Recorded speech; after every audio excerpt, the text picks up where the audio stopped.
Bueno, la clase de hoy va a estar dedicada a, como las clases de acá hasta el final, a la aplicación de la integral de Hughes-Fresnel para difracción de Fraunhofer, ¿no? Recordemos que difracción de Fraunhofer era cuando la fuente y el observador están en el infinito, es decir, que los obstáculos están iluminados por ondas planas. Y nos vamos a limitar al caso que es fácilmente tratable, o por lo menos donde las dificultades matemáticas son bastante controlables, de obstáculos planos. ¿Sí? Y entonces vamos a ver una abertura, una rendija, que sería una abertura unidimensional, después aberturas rectangulares, aberturas circulares, y bueno, más o menos ahí después vamos a pasar al caso que tiene mucha importancia, que se conoce como red de difracción y que en realidad son n aberturas idénticas o n cosas idénticas con las que la luz interactúa. Bueno, entonces, la clase pasada nos habíamos detenido bastante en discutir esta integral, que es la integral de Hughes-Fresnel, a menos quizá de un factor que se llama factor de inclinación, en algunos libros lo van a encontrar, que es un factor de inclinación que mata el resultado de esta integral en las direcciones hacia atrás del obstáculo. Eso, pero bueno, es un arreglo que se hace que no corresponde, que en realidad es muy difícil de demostrar porque todo esto es una teoría construida, fíjense, en base a hablar de ondas y sin especificar la naturaleza de la onda, ¿no? Quizás es un momento para reflexionar que la naturaleza de la onda va a influir en esto y que esta integral de Hughes-Fresnel es muy linda y predice muchísimos comportamientos cinemáticos, es decir, hacia dónde van las ondas, pero seguro que no va a predecir bien los comportamientos dinámicos de cómo se distribuye la energía esa de la onda, ¿no? A lo mejor nos va a decir que hay máximos y que hay mínimos, pero no me va a decir bien que tal máximo es más máximo que este otro, porque eso va a depender de la interacción de la onda con el material con el que esté hecho el obstáculo. Entonces, acá estamos haciendo una simplificación bastante fuerte y decir, esto es un obstáculo opaco en ciertas partes, transparente en otras, pero no decimos de qué material es, y seguro que no va a ser lo mismo si este material es aluminio o si es cartón, ¿no? Entonces, bueno, hecha esa salvedad, quizá entonces lo de agregarle el factor de inclinación que hace que el resultado para atrás sea cero, da lo mismo porque uno va a mirar para adelante y teniendo en cuenta además de que esto es una aproximación, que funciona muy bien, pero es una aproximación y que siempre está sujeta a ser revisada tanto experimentalmente como teóricamente. Por ejemplo, si yo supongo que la onda es electromagnética y que esto es, no sé, un grafeno, un material unidimensional de bastante actualidad. Bueno, pasado este comentario entre paréntesis, entonces la clase pasada también habíamos visto que la integral se hace en las partes no obstruidas del obstáculo plano del que estamos hablando. Y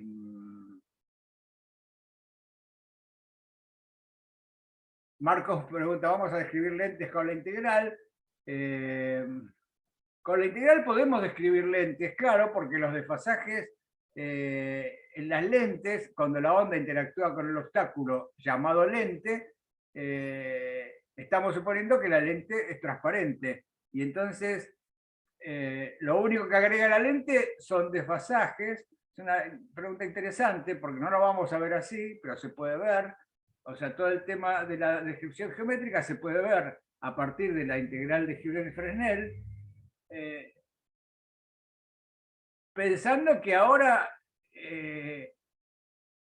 las onditas de Huygens no solo se prenden o se apagan según que estén en el agujero o en la parte obstruida, sino que además se desfasan más o menos según en qué parte de la lente estén pasando. Entonces, si en vez de tener acá una abertura rectangular, tuviera una lente cuyo espesor es más grueso en el medio y es más finito en las puntas, fíjense que las onditas de Huygens elementales que tengo que considerar acá en esta función de campo incidente, que empiezan a emitir, algunas, las que están en la zona más delgada de la lente, van a llegar antes al punto P, ¿sí? Y otras, las que están en la zona más gruesa de la lente, se van a retrasar porque en el vidrio viaja más lento. Y entonces después que atravesaron el vidrio se van a retrasar. El retraso en el punto P será una función que dependa de la forma que tenga la lente, ¿no? Y entonces, de esa manera, esa integral predice el comportamiento de una lente, ¿no? Con la pregunta que hacía Marcos. Nicolás pregunta, si está compartiendo algo, por lo menos yo no veo nada. Y seguramente no estoy compartiendo. Claro, debe ser eso, Nicolás. ¿Estabas intentando compartir? Claro, al principio pensé que estaba hablando, pero después como que estaba señalando algo, pero no Ok, se ve nada en sí. la pantalla. Ahí va. Sí, tiene más sentido. Sí, bueno, gracias por avisarme. Claro, estaba señalando y estaba pasando diapositivas y todo, con mucho entusiasmo. O sea, por ejemplo, cuando decía esto de la lente, decía, por ejemplo, en este caso, que ahora sí lo están viendo, ¿no? De la abertura. Sí, sí. Sí, ahí sí. Si en vez de tener esta abertura que deja pasar en la zona del medio y no deja pasar en las zonas opacas, tuviera acá, por ejemplo, un vidrio que es más ancho en el medio y más finito en las puntas, ¿sí? Como una lente cilíndrica, imagínense, que es finita en los extremos de la abertura y más gorda en el centro. Entonces, las fuentecitas de Huygens que están en los extremos se van a prender y van a llegar antes al punto P. En cambio, las fuentecitas de Huygens que estaban acá en el centro de la lente se van a prender al mismo tiempo, pero se van a desfasar con respecto a estas que están en las zonas más delgadas y van a llegar al punto P con un desfasaje. Y ese desfasaje es el que va a hacer que la lente tenga sus propiedades que ya vimos. O sea, podríamos rever, por ejemplo, en el libro de Martínez hay una discusión sobre esto, ¿sí? Y se podría sacar todo desde la integral de Huygens-Fresnel. Yo preferí... Sí, quería preguntar porque me agarró mucha curiosidad cuando empezamos a usar lentes y decir, tipo lentes en estos ejercicios de difracción. ¿Por qué no también describir los lentes con la misma integral? Claro, Porque porque no... estábamos usando para tipo poder usar la aproximación de Fraunhofer. Y después me Claro, pregunté si para describir los lentes tendríamos que usar la integral de Fresnel porque están más cerca. no, en este caso estamos usando la lente como un truco simplemente para llevar la fuente al infinito o para llevar el observador al infinito. Y estamos suponiendo que es una lente ideal cuyo tamaño también es infinito, o por lo menos mucho más grande que las aberturas que estamos considerando, porque si no va a haber difracción. O sea, estamos suponiendo que en la lente no hay difracción. ¿Ok? Ah, porque si no, después también tendrías que multiplicar por tipo una función cuadrado o un círculo. Claro, si no, por eso más adelante, en la transparencia primera, que no les mostré porque no estaba compartiendo, ¿sí? Había puesto este caso de que vamos a ver una abertura circular. Vamos a ver una abertura circular porque tiene mucha importancia en óptica. Las aberturas circulares, si tienen tamaño comparable con la longitud de onda, también, por ejemplo, una lente viene montada en una abertura circular, por lo general. Y entonces va a dar difracción. ¿Sí? Si el tamaño es muy grande comparado con la longitud de onda, entonces hacemos la aproximación de que la lente es infinita y no me importa. ¿Sí? Pero si la abertura circular, no sé, en un telescopio, bueno, el telescopio va a estar limitado por la difracción de las lentes o de los espejos. ¿Sí? Por eso se hacen tan grandes. Y Bueno, tendríamos que recuperar el mismo resultado que si ponemos tipo una fuente en el foco objeto de la lente, debería salir después, tipo una fuente puntual que emite onditas esféricas, después deberíamos tener un rayo colimado. claro, tal cual, justamente, fíjate, si en ese ejemplo que vos decís, aunque nos estamos yendo completamente, es que si yo tengo una lente, una fuente puntual, y eso emite ondas esféricas, las ondas esféricas tienen, sus frentes de ondas tienen curvatura. Entonces, fíjate que la parte, digamos, que está sobre el eje, llega antes a la lente que las partes más dobladas, ¿no?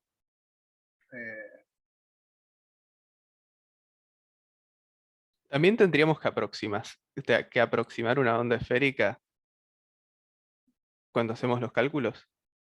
No, por eso, para no hacer todo eso, ponemos la fuente del infinito. Justamente para no hacer todo eso, pero si quisiéramos lo podríamos hacer. Y podríamos ver, por ejemplo,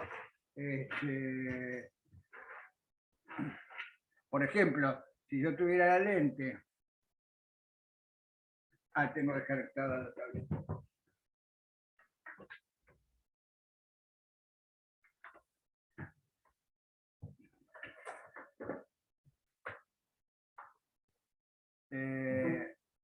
Claro, entonces si yo tuviera la lente, y la voy a dibujar exageradamente, ¿no? Por ejemplo, una lente así. Y tuviera la fuente puntual que está acá, entonces esta fuente puntual emite frentes de ondas esféricos. Y estos frentes de ondas esféricos siguen siendo divergentes, corresponde a rayos divergentes, ¿no? Que no serían estos rayos.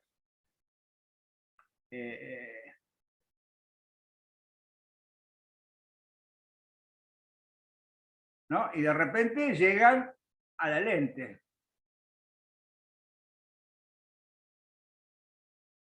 ¿Sí? Entonces, ¿qué pasa? Que esto, si no estuviera la lente, va a seguir siendo divergente. Va a seguir siendo frente de ondas esféricos. Pero al estar la lente, esto prende onditas de Huygens que empiezan a emitir, pero que se retrasan más acá, pero sin embargo se retrasan menos acá, ¿no?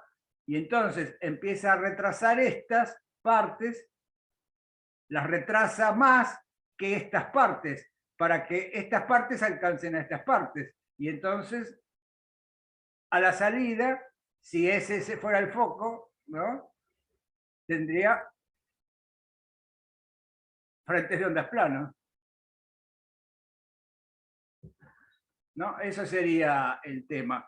Y si la lente es infinita, solo tendríamos un frente de onda plano. Ahora, si la lente tiene un cierto tamaño, además nos va a importar el tamaño ese. Entonces, en todo este análisis que vamos a hacer, vamos a considerar que el tamaño de la lente es infinito, para no complicarnos con estas cosas. ¿Sí? ¿Está claro? No quiero seguir. Podríamos seguir mucho sobre esto, pero ¿se entiende el esquema este? Entonces, podríamos aplicar, es lo mismo. Es la misma idea que está atrás de esta expresión.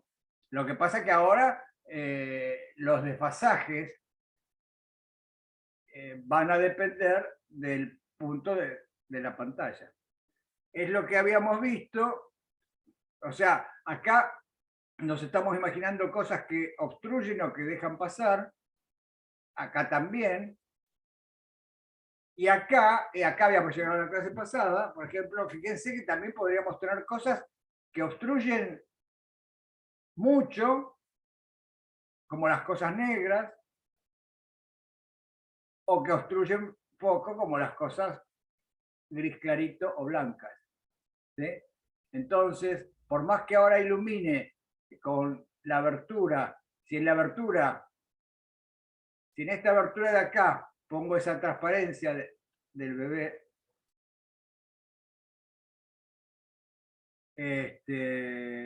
claro, ¿qué va a pasar? Que si bien está iluminado por un frente de onda plano, la abertura, ahora no va a haber desfasajes, pero lo que va a haber es que cada zona de la transparencia va a cambiar la amplitud de ese frente de onda plano. Las partes del zapato las van a cambiar drásticamente, casi no van a dejar pasar. Estas partes la van a cambiar casi muy poquito, van a dejar pasar mucho, ¿no? Y entonces, pero lo podríamos tener en cuenta acá con esto que sería como una función apertura que, bueno, si uno lo quisiera hacer digitalmente, le podría asignar valores binarios y, bueno, así es como se representarían las imágenes digitalmente, ¿no? Y lo mismo, si quisiéramos tener imágenes en color, sería lo mismo para un sistema de 3 colores, por ejemplo, básicos, como RGB o cosas así. Y habría que procesar cada color por separado. ¿Sí? Entonces,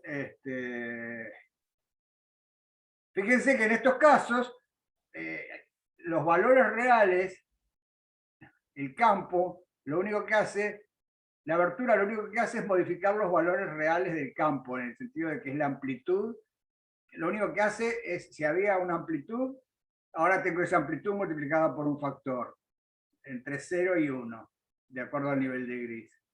Ahora, también podríamos imaginar, este tipo de cosas se lo llama redes de amplitud, o sea, transparencias de amplitud, objetos de amplitud, porque lo único que hacen es cambiar la amplitud de una manera súper sencilla como esta, que es pasa, no pasa, o de una manera un poquito más compleja como esta, que es pasa, no pasa, pasa un poquito, pasa más y pasa todo.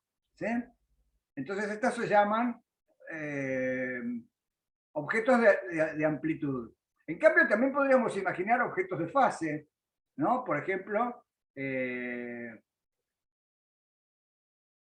bueno, por ejemplo, esta es una abertura de amplitud. Esta sería una abertura de amplitud, por ejemplo. Miren, esta es más complicada. Esta sería que le saqué una foto a un diagrama de intensidades de difracción. Y ahora le saco la foto a ese diagrama y lo pongo como objeto en este sistema X chica y chica. Y entonces, bueno, como vamos a ver que es la transformada de Fourier, entonces, si pongo la transformada de Fourier como objeto, voy a tener la transformada de Fourier de nuevo, y entonces la integral me debería dar un cuadrado, ¿no?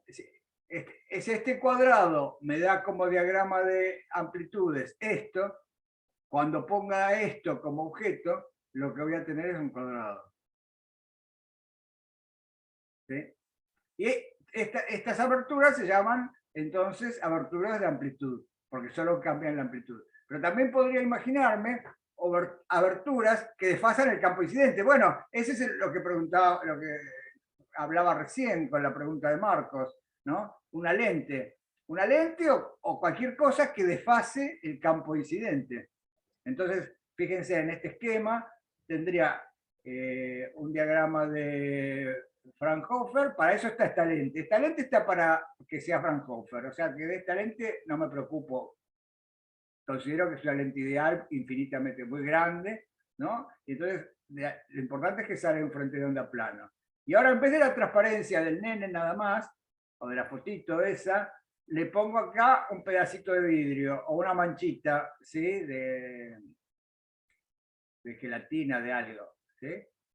Y entonces, ahora esa manchita va a desfasar. Y Entonces, va a pasar lo que decíamos recién. O pongo una lente, fíjense, acá también sería como poner este objeto. Este objeto que en primera aproximación vamos a considerar que no modifica la amplitud porque estamos considerando que transmite y que transmite igual más allá del ángulo y todo eso, como en las lentes que suponíamos los rayos, no hablábamos de la intensidad de los rayos.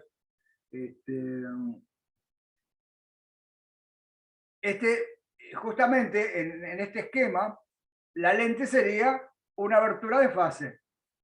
Este objeto sería una abertura de fase. Vale lo mismo, la integral la voy a hacer, pero voy a tener en cuenta que las fuentecitas de Huygens se prenden se prenden con ciertos desfasajes, no se prenden todas en fase en el plano de integración. Entonces estos son objetos de fase, que a la salida me dan frentes de ondas modulados en fase, no en amplitud. O sea, los frentes de ondas ahora se deforman. Fíjense que acá puse un frente de onda plano, tengo un objeto de fase, y a la salida tengo un frente de ondas que deja de ser plano, que ya tiene una cierta curvatura que es inversamente proporcional a cómo se desfasó, ¿no? O sea, en eso es parecido al dibujito que hice recién de la lente, que era al revés, que era tener un frente de ondas incidente curvo y sobre la lente hacía que saliera plano. Bueno, estas son aberturas de fase que modulan la fase de la onda incidente y nos podemos encontrar de los dos tipos, ¿no? En ese caso, el factor que multiplica al campo incidente ya no es real, ¿no? Es el campo incidente por un E a la I algo. Porque después eso va multiplicado por E a la menos I omega t, y entonces tenemos que reproducir este esquema, fíjense. Por ejemplo, imagínense una apertura que sea un pedacito de vidrio. ¿Sí? Entonces, acá viene la difracción de Fraunhofer, frentes de onda plano, que inciden en este objeto de fase. O sea, esto sería un objeto de fase. Esto sería como el complemento de lo que les decía antes, ¿no? O sea, porque acá no obstruye nada. La parte obstruida es esta nada más. Pero está obstruida en lo que hace a su fase, ¿no? Porque entonces ahora los frentes de onda siguen saliendo planos. Bueno, no, casi planos. Salen planos donde no interactuaron con el vidrio, pero salen desfasados en la parte que interactuaron con el vidrio. Y entonces acá tengo al punto P van a llegar todas esas contribuciones. O sea, va a ser como, voy a tener como el incidente, estas partes desfasadas son como el incidente, pero en T menos algo, ¿no?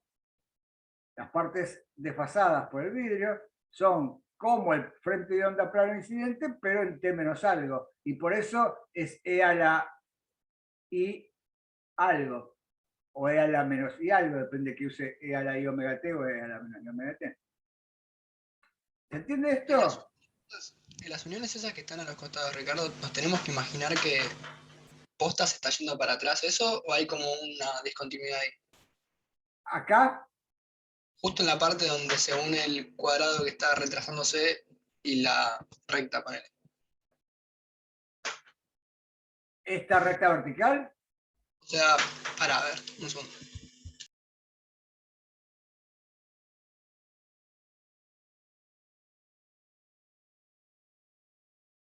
genial.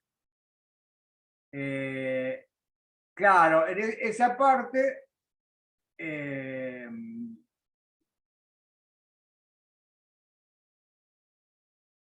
esa parte es el fin el comienzo del retraso.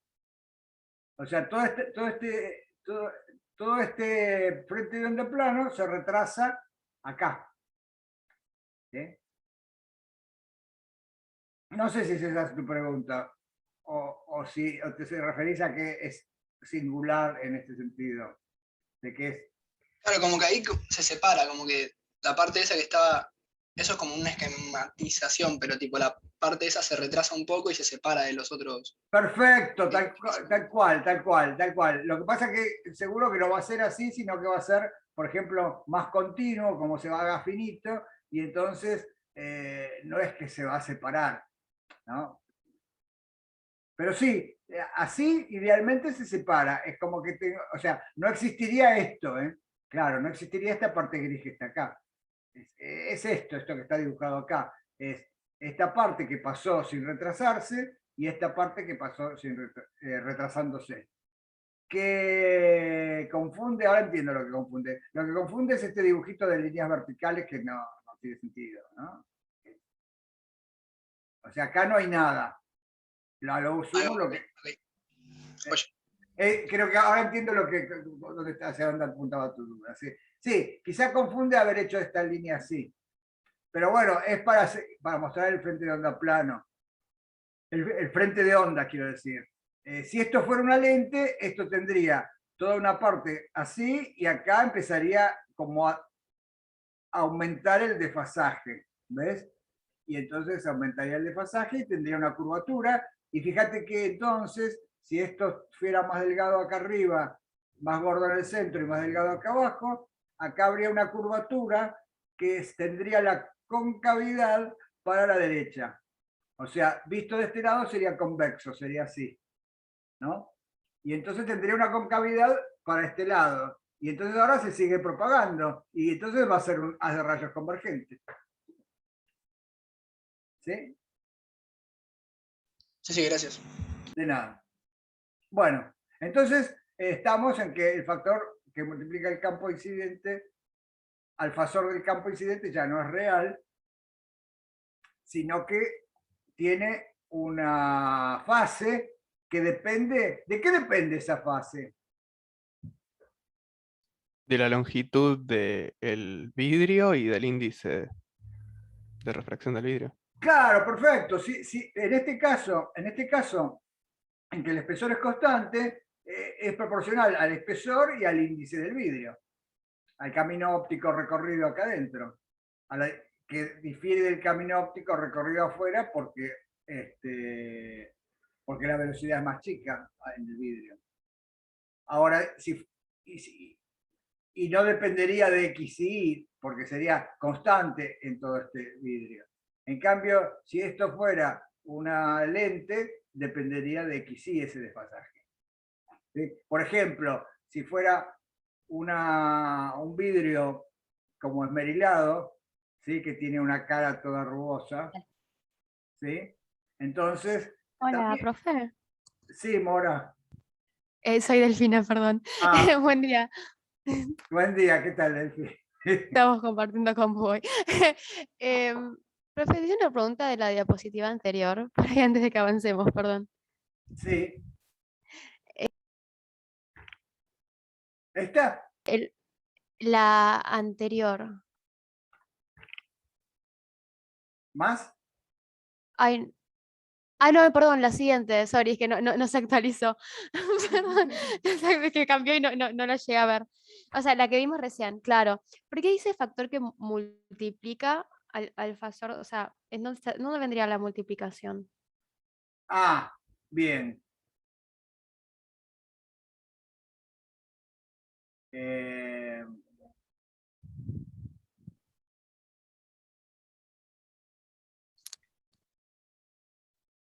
claro, mira, cuando hicimos la integral de Huygens-Fresnel, acá pusimos el campo incidente, ¿no? Porque el campo incidente prende a las onditas de Huygens en las partes no obstruidas. ¿Hasta ahí estábamos? Sí. ¿Sí? O sea, fíjate, acá viene el frente de onda plano y entonces ahora ese frente de onda plano genera fuentecitas elementales en el plano X chica y chica, en este plano de acá, ¿sí? Y esas fuentecitas están en la parte no obstruida, pero no están en la parte obstruida. Y entonces esas fuentecitas tienen toda la misma intensidad, emiten con la misma intensidad porque fueron iluminadas por el mismo frente de onda plano uniforme, que no cambia cuando estoy por acá arriba, cerca del borde, o cuando estoy por el centro. ¿Eso lo ves? Sí, sí. ¿Sí? Bueno, entonces ahora esta sucesión de transparencias es una sucesión de razonamientos. Mira, si estuviera iluminado por una frente de onda plano, acá tendría que poner el sí incidente, que no depende realmente de XY, pero va a depender de XY por la forma de la abertura. Entonces, pero en toda la parte no obstruida va a valer lo mismo. Le pongo una dependencia de XY para especificar que acá vale 0 en la parte obstruida y que vale distinto de 0 en la parte no obstruida. ¿Hasta ahí vamos? Claro, sí, perfecto. Bueno, entonces, esto también podría, y entonces podría decir que integro en todo el espacio, porque total esta función, vale, esto tiene en cuenta el campo incidente uniforme acá dentro de la abertura y tiene el campo nulo acá en la parte opaca. Y entonces podría integrar en todo el espacio. ¿Sí? Y esto... Sí, perfecto. ¿Sí? ¿Perfecto? Bueno. De paso, fíjense, bueno, ya lo habíamos dicho, pero de paso fíjense que esta integral doble que está acá es la transformada de Fourier de esta función. Es una transformada de Fourier bidimensional, porque acá dice X y acá dice X. Y este K sub X juega el papel de una frecuencia en X. Y acá dice Y y acá dice Y. Y acá la integramos en Y. Es como una transformada de Fourier bidimensional, con frecuencias espaciales K sub X y K sub Y. K sub X y K sub Y juegan el papel de frecuencias espaciales. Y el campo en el punto P es la transformada de Fourier de esta función sin incidente que tiene en cuenta esta parte no obstruida y estas partes obstruidas. ¿Sí? Es decir, que si pusiera una abertura rectangular y nada más, esto sería la transformada de Fourier de un rectángulo. ¿Sí? Y entonces calculo la transformada de Fourier de un rectángulo y vamos a ver que da una cosa así como esto.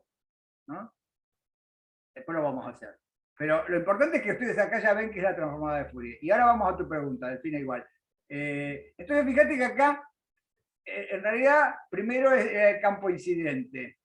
¿Sí? Después decimos, mira, pero el campo incidente es como lo tengo que multiplicar por una función que vale 0 en las obstrucciones y que vale 1 en las no obstrucciones, en los agujeros. ¿No? Entonces, el campo incidente lo tengo que multiplicar por una función que vale 0 en las obstrucciones y que vale 1 en las aperturas.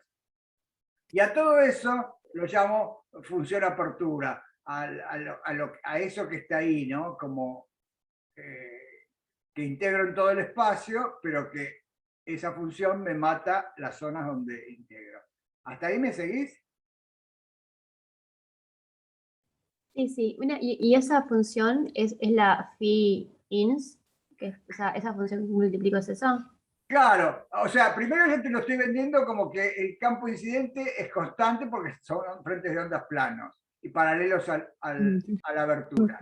Ahora, fíjate que si la abertura tuviera una zona gris en el medio, el campo incidente, si bien es uniforme, ahora en la apertura no solo lo tengo que multiplicar por 0 acá en las zonas obstruidas y por 1 en las zonas completamente transparentes, sino que lo voy a tener que multiplicar por una función que valga, por ejemplo, si era un gris que dejaba pasar la mitad, que valga 0.5.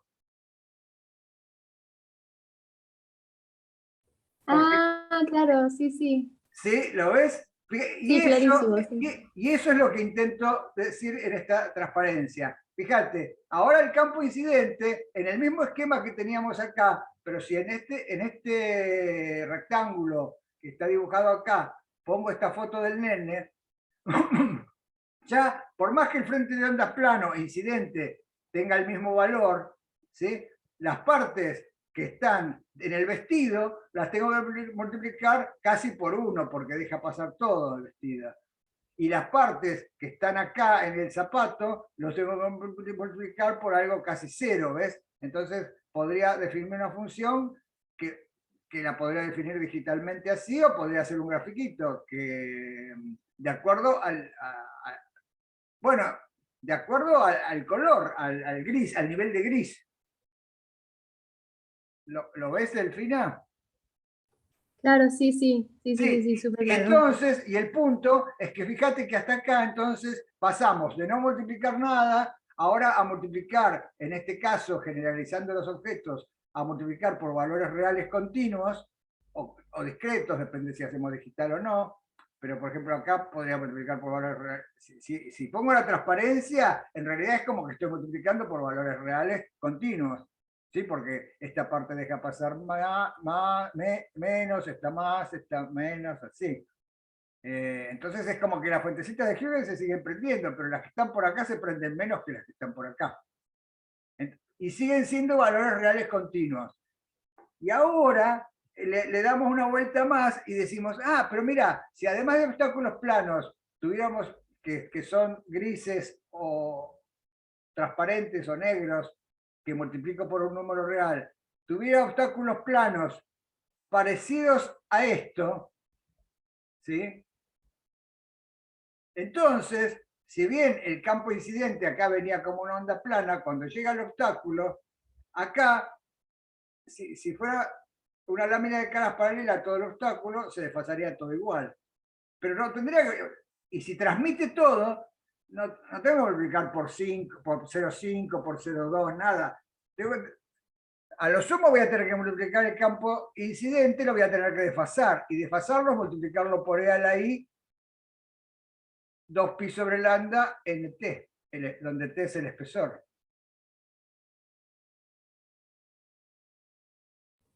Claro, perfecto. Y el T es variable porque depende de la forma de lo que le pongas. Claro, depende de esta rugosidad que está acá, por ejemplo, ¿ves? Ahora, y antes di un caso donde el T es constante. Entonces, en este caso, en que el T es constante, el desfasaje sería E a la I KT. Y T es el espesor del vidrio. Y entonces todas las fuentecitas se prenden juntas, pero se van retrasando. Y entonces puedo lograr efectos físicos muy distintos si le pongo un vidrio acá en la mitad y en la otra mitad no. ¿Te das cuenta? Todo eso se tiene en cuenta acá en esa función apertura, que esa función apertura que multiplica al campo incidente, que en Fraunhofer es uniforme si es paralelo al obstáculo plano, ¿sí?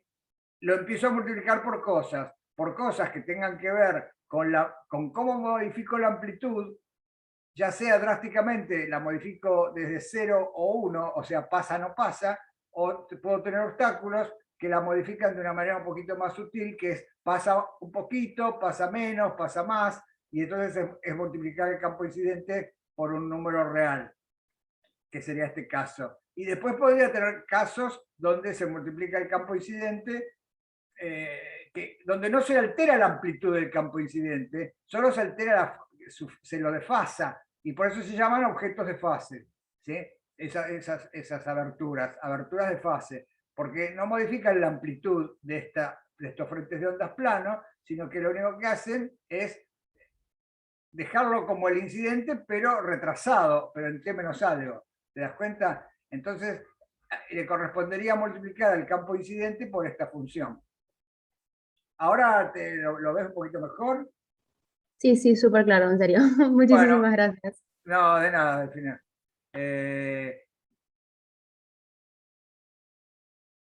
Claro, entonces, todo eso, con todo eso metido acá, para consolidar todo eso, o sea, piensen las transparencias anteriores como una sucesión que vamos desde lo más fácil y obvio hasta cosas un poquito más sofisticadas, como redes o objetos de apertura que pueden ser de amplitud y de fase. En general se los separa y se los divide en objetos de amplitud y objetos de fase, pero en realidad puede ser tener las dos cosas. Y entonces al campo incidente lo voy a tener que multiplicar por algo que tenga, por un número complejo, cuyo módulo me va a decir cuánta amplitud pasa o no pasa, y cuya fase me va a decir cómo se desfasa con esa abertura, ¿no? Y entonces, como todo esto venía desde acá atrás, desde la integral en el punto P, la perturbación en el punto P, ¿no?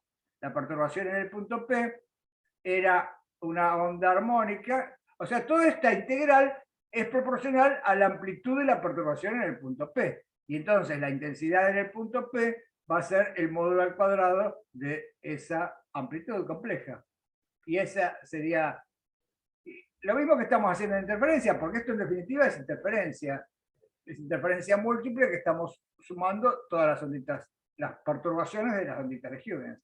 Entonces, si esta integral que está marcada en rojo la llamo A grande así, de X grande y grande, porque fíjense que depende del punto P. Depende del punto P. Es decir, depende de X grande y grande. Y decir que depende de X grande y grande es decir que depende de estas frecuencias espaciales K sub X y K sub Y. O sea, son funciones en realidad de K sub X y K sub Y. ¿Por qué? Porque el punto P, cada punto P tiene una inclinación, en realidad dos inclinaciones. Uno que me dice la latitud, digamos, y otro que me dice la longitud. Y con eso ubico el punto P en esta superficie. Mirado desde acá, digo, uy, mira, tengo que trazar una recta y esa recta es subir 20 grados para arriba y correrme 30 grados para la derecha. Y entonces, eso serían estas frecuencias espaciales, KX y K sub I, que ya vimos que tenían que ver con los desfasajes y con los desfasajes de las distintas contribuciones. Esto estaba acá, ¿no? Con los desfasajes de las distintas contribuciones de las fuentes que están interfiriendo. Entonces,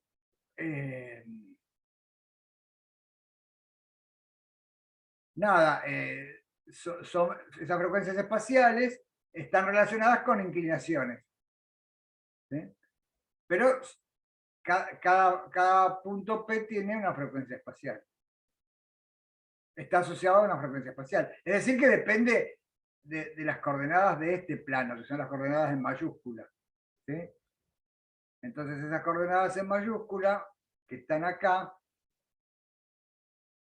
una vez que saco esa amplitud a través de esta integral, puedo sacar la intensidad como el módulo cuadrado, o proporcional al módulo cuadrado de esa integral. ¿Sí? Y esto es lo que da lugar a la óptica de Fourier. Es eso, que la amplitud en cada punto P, ¿sí? Acá lo pongo como KX, KI, para explicitar las frecuencias espaciales, pero acuérdense que este KX y KI, si quieren sería KX grande y KI grande. Nada, es simplemente mnemotécnico, porque son paralelos. ¿Sí? Pero entonces esa amplitud en el plano, se llama plano de Fourier, ese plano de observación que está acá. Este es el plano de observación que está en el foco de la lente. Y en ese plano de Fourier, ¿sí? Que corresponde a la difracción de Franco, que sería el infinito, en realidad. Le ponemos la lente para no irnos al infinito, pero sería el infinito. En ese plano está la transformada de Fourier de todo esto que estuvimos hablando, de la función apertura. Y esa función apertura tiene que ver con el campo incidente, cómo estaba distribuido, con cómo lo afecta a ese campo incidente, cómo afecta la amplitud de ese campo incidente las transparencias de la diapositiva, y cómo afecta a la fase de ese campo incidente los retardos que pueden tener que ver con los espesores, etc.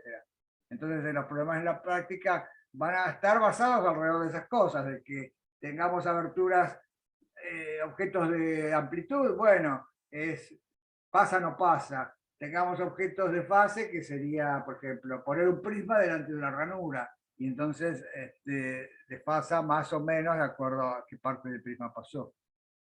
Y eso me da, esta función y grande de x grande y grande, es decir, de las frecuencias espaciales, es lo que se llama diagrama de difracción. El diagrama de difracción es cómo está distribuida la intensidad, es decir, la amplitud al cuadrado, en el plano de observación, que es el plano focal de la lente, que es lo mismo que mirar muy lejos. ¿Sí? ¿Quieren hacer alguna pregunta?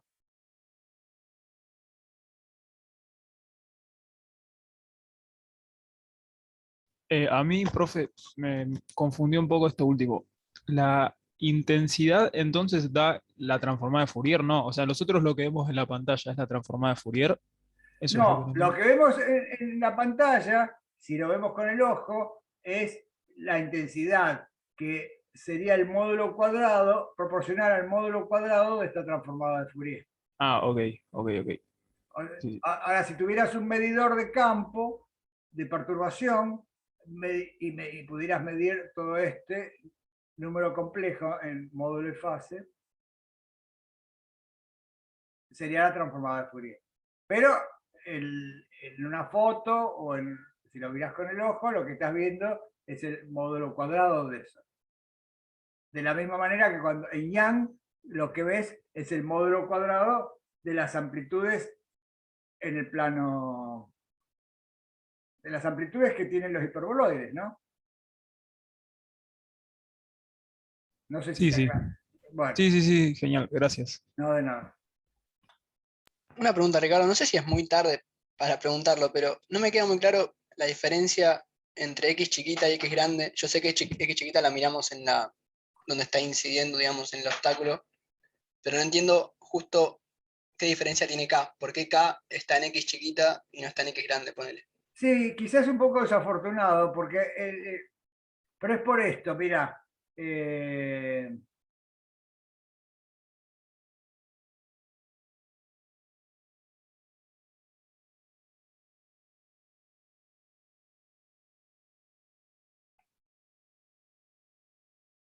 A ver.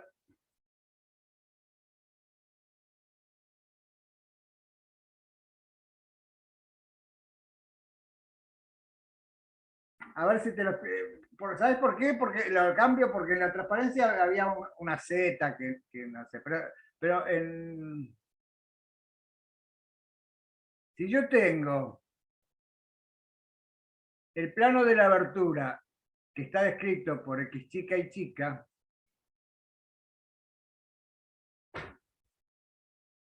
y esta es mi abertura, ¿no? Ponele. Y acá venía la lente.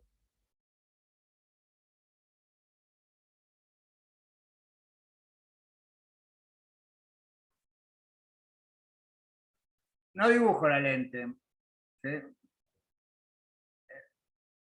Para no complicarlo. Dibujo directamente el plano focal de esa lente.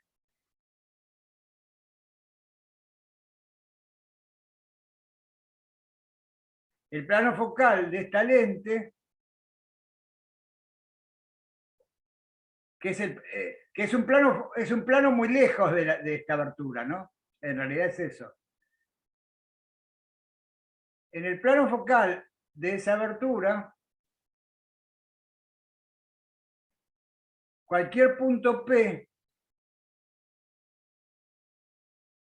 de ese plano de observación, que lo dibujé limitado así, pero es solo para indicar la perspectiva, ¿no? Cualquier punto P de ese plano tiene coordenadas X grande y grande.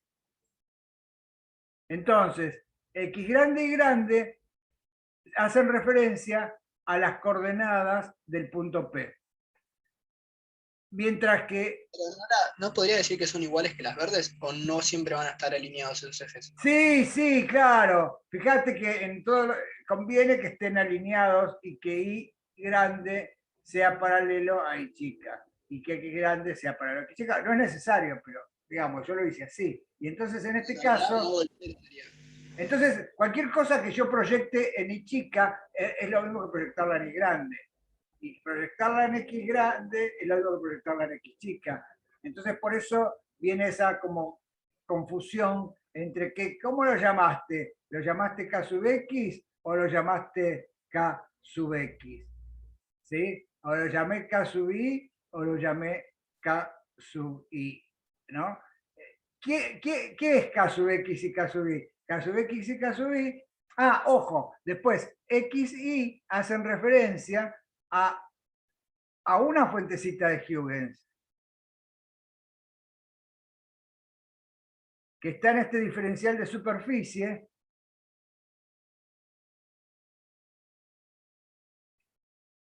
asociado a las coordenadas cartesianas X chica y chica. Entonces, si yo fijo el punto P en X grande y grande, para hacer esa integral tengo que variar este X chica, este diferencial de superficie, porque quiero ver las contribuciones de todas las fuentecitas de Huygens que están por acá. Por eso la integral es en diferencial X chica y chica. ¿Sí? Ese era el diferencial de superficie de todas las cosas que están acá, ¿no? Mientras que la intensidad, o sea, el resultado de esta integral, ¿sí? Si querés, el resultado de esta integral me da proporcional a la amplitud en X grande y grande. Me dará, o sea... Y Ricardo, ahora cuando definimos los dos nuevos ejes, o sea, ¿también lo definimos para que yo empiece a mirar desde ese plano? O sea, ahora mi origen está en donde están haciendo X grande y grande, en la flecha Claro, roja.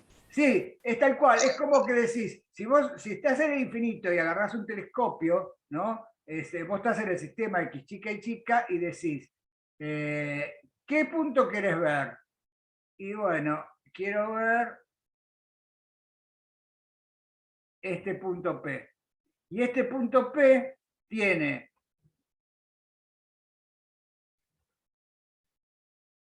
fíjate que en definitiva tiene un angulito acá, ¿sí? Y por otro lado, cuando me moví esto, ahora tiene otro angulito acá.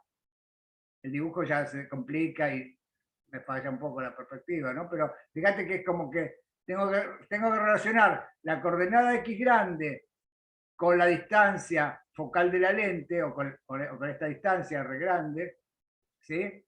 Eso me da el K sub X, o el K sub X grande. El K sub X grande tiene que ver con esta inclinación, ¿ves? En definitiva, es una función trigonométrica, el K sub X, ¿te acordás que tenía que ver con el seno del tita, de las inclinaciones que salían en Yang? Quizá eso, después tendríamos que ver el dibujito, pero ¿hasta acá me seguís? Sí, sí. O Bueno, sea, mi pregunta es, después dejamos de ver esa flecha azul enorme y lo miramos desde el centro rojo, digamos, como sistema de referencia. O siempre claro. miramos la... No, claro, para hacer la integral, lo miré todo, para hacer la integral, como kx y ky, claro, el kx y el ky es, si lo querés mirar desde acá, y el x grande y grande es si lo querés mirar parado acá. En definitiva es eso. Si estás parado acá, si sacaste una foto y te la muestran, vos decís, este es el X grande y el Y grande. ¿Sí? Si vos lo estás mirando al infinito y tenés que apuntar el telescopio y decir, y bueno, me tengo que mover este ángulo y este ángulo. Pero es lo mismo, las dos cosas hacen referencia al punto P. O sea, por eso digo la intensidad en X grande y grande, o la intensidad en el punto P. Bueno, acá digo la amplitud. ¿no? Entonces, por eso, en esta transparencia, dice,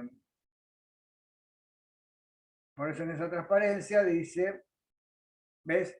La intensidad en X grande y grande, pero es la intensidad en el punto P. ¿Sí? Y entonces, bueno, creo que todo empezó porque si este era X chica o X grande, fíjate que no importa. Sí, me quedó mucho más claro, gracias. Bueno, y entonces, claro, esto era lo que decía antes, en el caso de omega t, que ya habíamos visto que la transformada de Fourier de la función del tiempo era la función del tiempo por el I omega t, diferencial t, ¿sí? Acá el t juega el papel de x, el omega juega el papel de k sub x, y el a de x el papel de f de t. Y esto me da la transformada de Fourier. Antes me daba una función de omega y ahora me da una función de kx. Esta es una frecuencia espacial. Lo que pasa es que ahora además es una integral doble porque es una transformada de Fourier doble, ¿sí?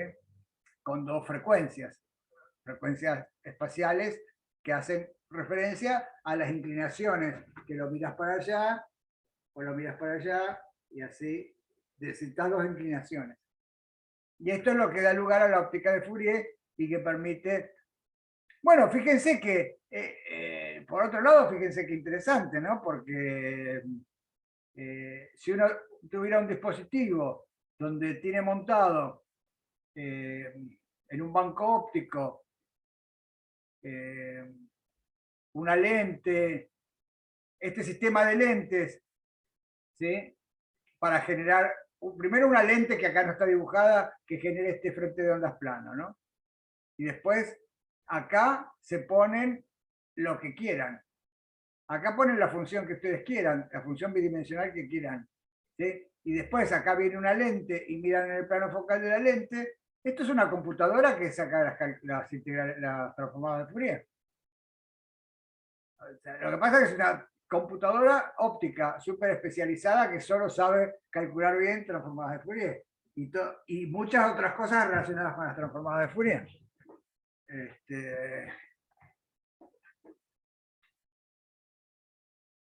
Y bueno, y en base a eso, a esas transformaciones, es lo que les decía, que hay toda una rama de la óptica que se llama óptica de Fourier, que hay cursos de posgrado en la carrera y materia optativa, una materia optativa que cada tanto se da, que se llama óptica de Fourier, y que está basado en esto, y que justamente me permite hacer cosas que en el plano de Fourier se entienden más, como filtrar ciertas, por ejemplo, esto es un mosaico de la luna, creo, hecho con distintas fotitos y pegadas, unidas, y entonces se ven acá una periodicidad, ¿ven? Se ve una periodicidad que molesta, y una manera de filtrar esa periodicidad está asociada con inclinaciones, y entonces, si se filtran esas frecuencias, fíjense, son como frecuencias periódicas acá, si se filtran esas frecuencias, se mejora la imagen. O sea, justamente esta imagen está obtenida de esta, filtrando las frecuencias que tienen que ver con esta periodicidad impuesta por las tiritas que pegué de fotos. Bueno, o píxeles o lo que sea, ¿no?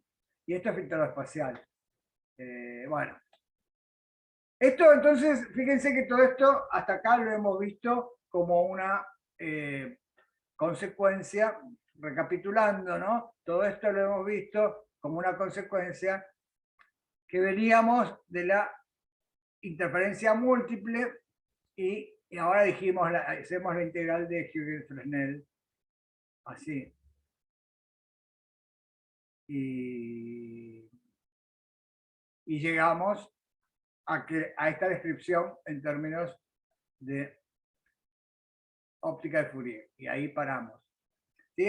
Ahora vamos a hacer lo mismo, simplemente porque esto un poquito quizás estaría de más, me parece, pero no, lo que abunda no daña. Vamos a hacer lo mismo, pero con más detalle para cosas específicas que nos interesan, que tienen mucha importancia. Por ejemplo, una cosa que tiene mucha importancia es una rendija de ancho B.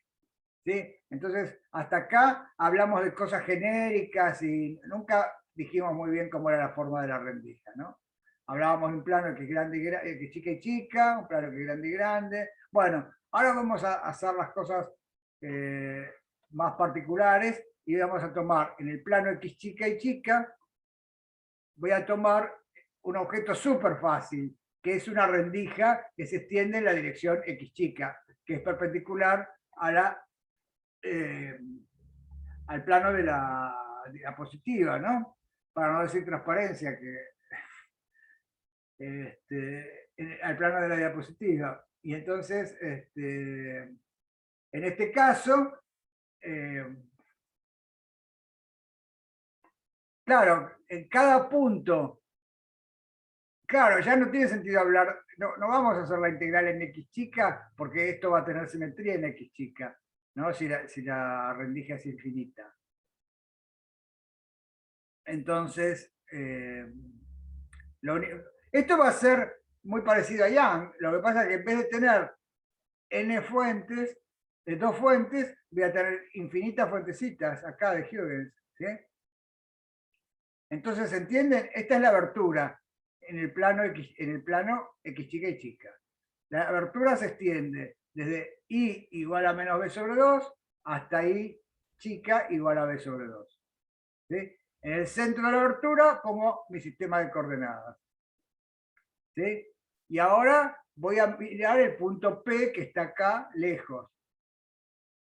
¿Sí? El punto P lo estoy mirando en el foco de la lente, pero a ese foco de la lente, del punto P de coordenadas Y grande, solo llegan las inclinaciones tita. ¿Sí? Esto es lo mismo que en Young, pero si tienen alguna duda, lo podemos discutir. Yo tengo una duda, profe. Sí. ¿En qué estamos tomando como el campo incidente, como ondas planas? Claro, el campo incidente, esto sería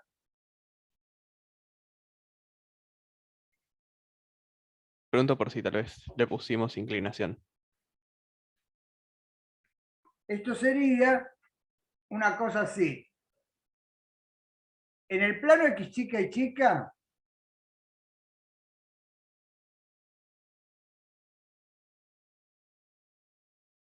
voy a tomar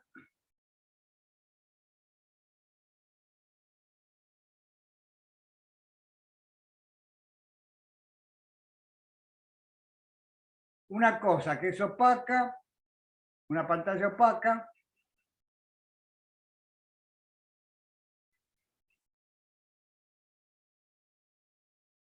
todo esto es opaco. ¿Sí? Y entonces, este es el plano.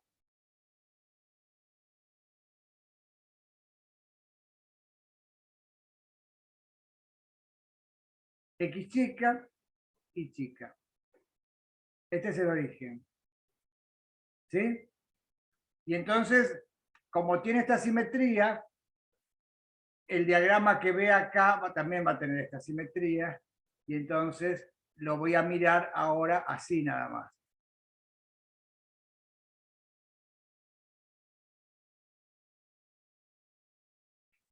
Y esto es el centro. No estoy dibujando, voy a mirar la difracción de Fraunhofer. Entonces, lo que estoy pensando es que hay una fuente puntual en algún lado y que en el foco de esa fuente puntual hay una lente, ¿sí? Y que de esa lente de abertura mucho más grande que este tamaño que quiero mirar, salen frentes de ondas planas. Entonces, esa abertura está iluminada por frentes de ondas planas. Y otra cosa que estoy diciendo es, acá pongo una lente también, una segunda lente, que no la dibujé, y entonces en el plano focal de esa lente, que tiene coordenadas Y grande, y la X grande la ignoro porque por la simetría que dijimos que tenía, voy a mirar en el punto P de coordenada y grande. Entonces, voy a ver en el punto P. ¿Qué voy a ver en el punto P? ¿Qué voy a ver en el plano y grande cuando me mueva a lo largo del plano y grande? Y voy a ver que las onditas que no fueron obstruidas por esta abertura, ¿sí? Esta es la rendija de ancho B, que no la dibujo, ¿no? Pero esto es una rendija de ancho B. ¿Sí? Acá van a estar las fuentecitas elementales de Huygens, que se prenden todas juntas, porque el frente de ondas es paralelo al objeto. Y entonces voy a mirar, por ejemplo, esta genérica de acá. Esta fuentecita de Huygens genérica que está acá, ¿da su contribución en el punto P o no? Sí, no está ¿Sí? obstruido. Claro, pero no toda, no toda perturbación que salió desde esta fuentecita genérica llega al punto P. ¿Cuáles son las que llegan al punto P?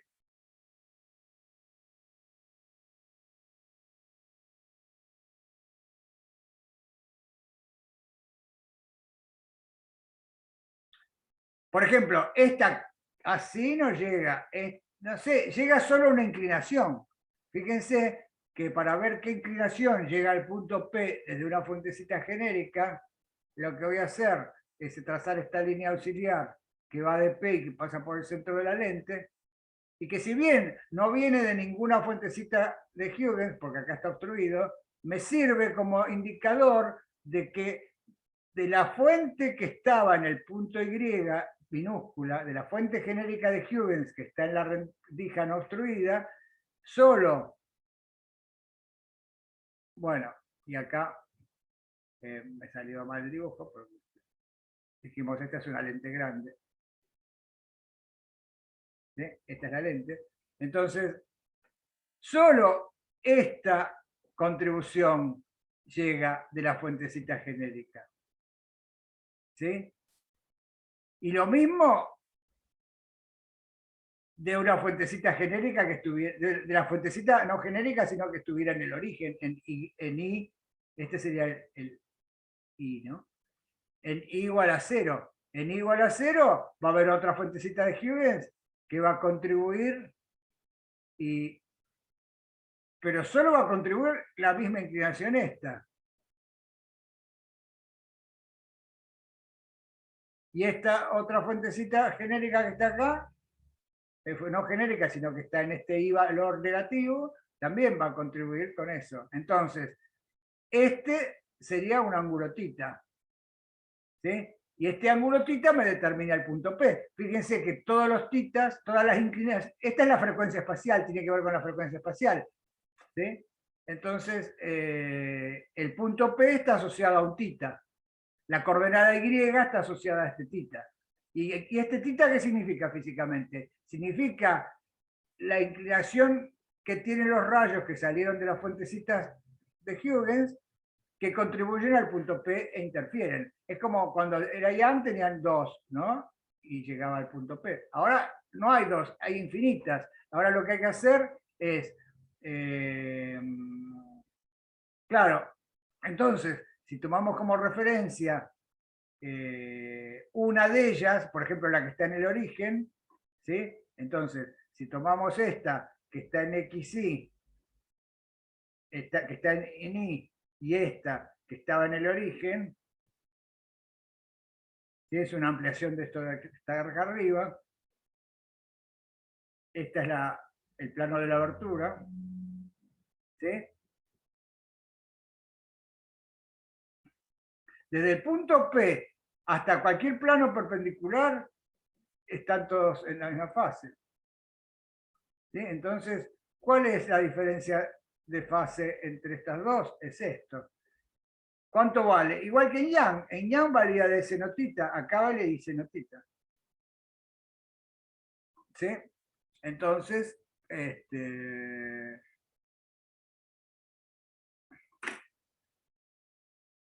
creo que era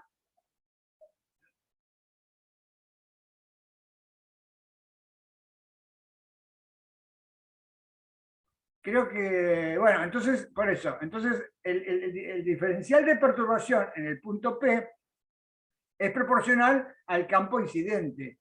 Y el campo incidente es la onda, bueno, sería la ondita esférica, por eso le puse un 1 sobre R, aunque en realidad es una ondita cilíndrica, por eso después acá le puse un raíz de R.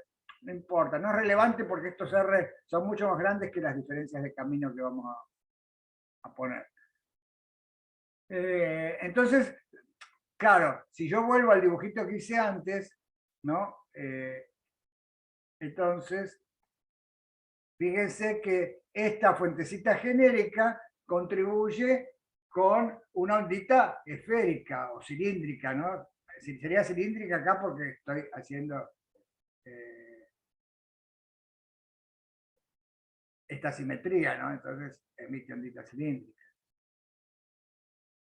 Sí, pero es cierto que si considerara este punto en XY, emitiría una ondita esférica, pero tendría que integrar en X. Me quiero salvar de integrar en X, entonces ya al integrar todas esas onditas que están en el mismo Y, me dan esta ondita cilíndrica. ¿Sí? Profe, ¿qué pasa si integramos en X? Y tenés que recuperar que te da la raíz. ¿Sí? Igual, después lo vamos a discutir un poquito más, pero bueno, centrémonos en que entonces la contribución en el punto P de esta fuentecita genérica que está acá, ¿cuánto es? Y es la ondita de Huygens, que es E a la I, omega T menos KR, ¿no? Y dividido R o dividido raíz de R, supongamos, ¿no? Y R sería esto.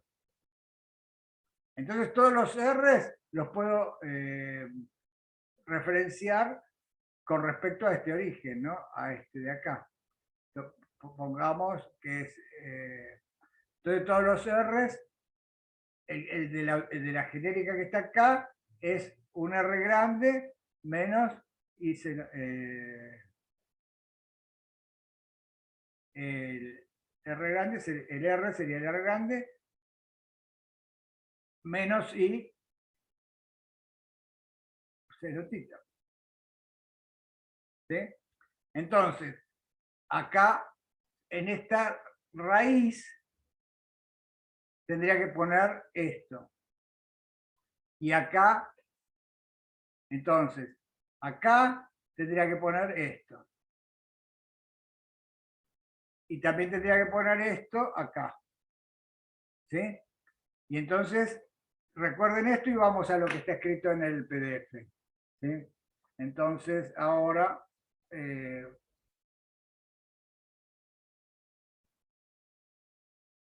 ¿ven? Escribí eso. Entonces,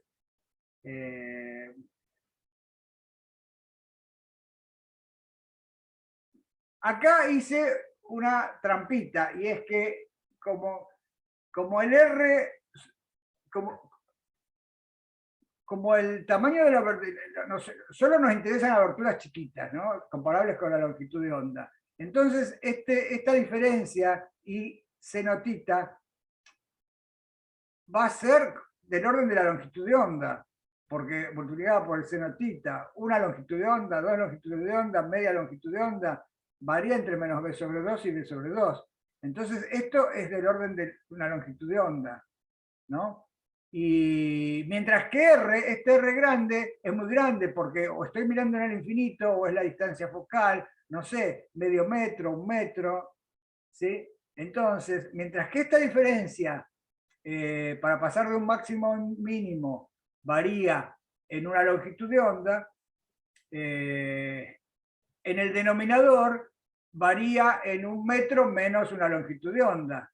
Y entonces es medio como absurdo que si yo quiero, para poder sacar un resultado analítico, hago esta aproximación, que en las raíces de R o en los R que están abajo, los aproximo por el R grande, porque si ustedes dibujan la función 1 sobre x, donde 1 sobre 3 metros más x, ¿sí? Y x varía entre 10 a la menos 6 metros y de ese orden, no van a haber variación de esa función.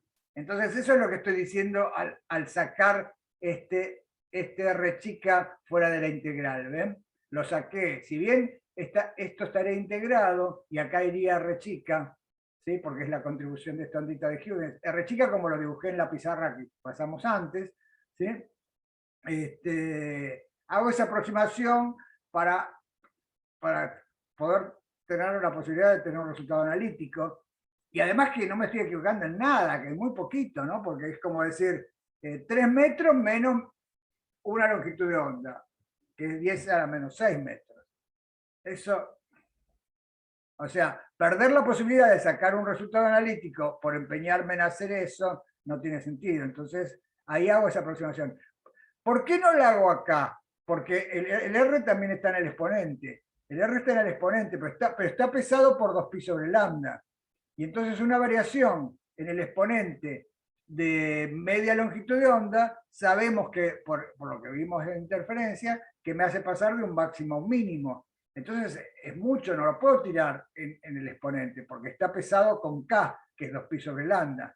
Entonces, en el exponente no hago esa aproximación de que R chica es casi R grande. Esa aproximación la hago en el denominador. En cambio, en el exponente no. Escribo R chica es R grande menos I senotita. El E a la I, KR grande, lo factorizo, lo saco de la integral porque no depende, no varía, y me queda la integral de E a la I, K, Y senotita diferencial I. ¿Se dan cuenta? Esta es la integral que antes habíamos visto como la integral de Fraunhofer, donde estaba el campo incidente, que es constante porque está iluminado por un frente de onda plano. Ven, acá hay una constante, y está integrado entre menos b sobre 2 y b sobre 2. O podríamos integrar entre menos infinito e infinito y acá poner una función que valga 0, una función escalón que valga 0 en todos lados, menos acá, es lo mismo. Pero ven, esto ejemplifica esto que habíamos visto al principio, ¿no? Esto acá, en 2 dimensiones y súper general. Ahora, díganme si no entendieron algo de acá, porque esto es como ahora una manera de afianzar o de terminar de entender lo que vimos antes. Una pregunta, profe. ¿Podríamos no usar R y usar la distancia que hay desde las rendijas hasta la pared? Si total son parecidas. Sí, para pequeñas inclinaciones, sí. Digo, porque R no sería dato. No importa, porque como no es dato, pero tampoco sabes cómo está relacionada la intensidad con la amplitud hasta que no estudies electro, por ejemplo, en la luz. Y entonces hay una constante ahí que que no la sabés. Sabés que es proporcional a la amplitud al cuadrado y decís, bueno, mira, meto esta R, que no sé cuánto es. ¿Sí? En definitiva, lo que importa es las intensidades relativas, ¿no? Por ejemplo, entre el máximo y el mínimo, o entre un máximo y un máximo secundario, esas cosas. Eso es lo que pretendés predecir. No pretendés predecir las intensidades absolutas, porque con esta teoría, para predecir las intensidades absolutas, necesitas saber la teoría, las ecuaciones diferenciales que describen esta perturbación. Tendrías que decir, estoy hablando de una onda acústica, y entonces en una onda acústica la intensidad del sonido, medido en decibeles, no sé qué, y hay una constante ahí de proporcionalidad que no la estamos explicitando nunca. Lo mismo en la luz. ¿Te queda claro, Marcos? Sí. O sea, Genial. también podríamos dejar el término epsilon 0 sobre R y Tal abandonarlo cual, totalmente. tal cual. Por eso le puse epsilon 0, digo, bueno, ¿qué me importa? Chao. Es lo mismo. Porque con esta teoría de que esta rama se llama óptica física, ¿sí? Que sirve para describir fenómenos ondulatorios sin hacer referencia a qué tipo de onda es. Es un poco como una generalización de la descripción geométrica, que no hace referencia a la onda, pero no hace referencia a nada de onda, hace referencia a rayos. La óptica física es un paso más sofisticado en el sentido de que hace referencia de que estamos hablando de ondas. Y en base a lo que sabemos de ondas, decimos tiene que haber interferencia. Pero no podemos predecir intensidades absolutas medidas en watt por metro cuadrado, yo qué sé, no las podemos predecir eso, porque no tenemos esas constantes. ¿Mm? O sea, en ese sentido, no nos preocupemos por eso. Acá el paso más importante es darse cuenta esto que está acá, ¿sí? Que es la contribución de la ondita de Huygens elemental, que está en el punto genérico y chica, que equivale en el análisis que hicimos antes, equivale a la ondita elemental que está en el diferencial este de superficie de acá, asociada a diferencial X y diferencial Y. ¿Sí? Y después está el tita, que vimos recién, está asociado a la inclinación de este punto P, que acá hablábamos de dos inclinaciones porque era bidimensional, pero en este caso unidimensional, queda claro que, bueno, tengo solo esta inclinación. Esta inclinación está asociada al punto P, ¿por qué? Por ese razonamiento que hicimos de que solo al punto P llegan estas inclinaciones. ¿Se dan cuenta? Hablamos de inclinaciones y esas inclinaciones son las frecuencias espaciales. Están asociadas a frecuencias espaciales. Esta inclinación con la línea punteada es esta inclinación, es esta inclinación. ¿Sí? ¿Sí? Serían tipo el K-vector. Claro, tendría que ver con el K sub I, con la componente I del K. Claro, acá sería el K-vector, es el único que hay, pero en las bidimensionales sería el K sub I, ¿no? Y por eso, también, por eso, acá yo hablé un poco ligeramente, bueno, ven de las frecuencias espaciales.